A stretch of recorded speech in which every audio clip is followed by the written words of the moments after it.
3 বছর, 9 বছর কিংবা 20 বছর, এমন অনেক ঐতিহাসিক দীর্ঘ যুদ্ধে অংশ নিয়েছিল মার্কিন সৈন্যরা। হোয়াইট হাউসের নির্দেশে ভিন দেশে লড়তে গিয়ে গত কয়েক দশকে প্রাণ গিয়েছে লাখো মার্কিন সেনার। ভিয়েতনামের জঙ্গল থেকে মরুভূমির তপ্ত বালু, পেন্টাগনের যুদ্ধনীতি গত কয়েক দশকে হাজারো মার্কিন তরুণকে কফিনে বন্দি করে ঘরে ফিরিয়েছে।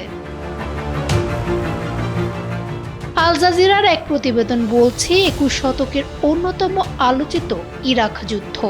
9 বছর ধরে চলা এই সংঘাতের কেন্দ্রবিন্দুতে ছিল সাদ্দাম সরকারের পতন। আর এই যুদ্ধে যুক্তরাষ্ট্র হারিয়েছে নিজেদের 4,431 জন সেনা।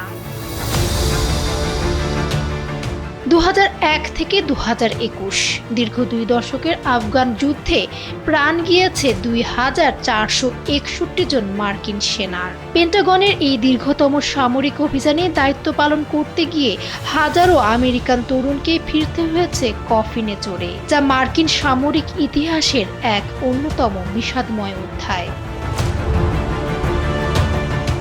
20 শতাব্দীর অন্যতম দীর্ঘ এবং ভয়াবহ সংঘাত ছিল ভিয়েতনাম যুদ্ধ। 1950 থেকে 1953 সাল পর্যন্ত চলমান কোল্ড ওয়ারের সূচনা লগ্নে কোরীয় উপদ্বীপের রক্তক্ষয়ী সংঘাতে প্রাণ হারিয়েছে 36,574 জন মার্কিন সেনা। প্রতিকূল পাহাড় আর তীব্র শীতের সেই রণাঙ্গন হাজারো আমেরিকান তরুণের জন্য হয়ে ওঠে এক মৃত্যু ফাঁদ। ফামিহা সুহরাওয়ার্দী, সময়ের আলো।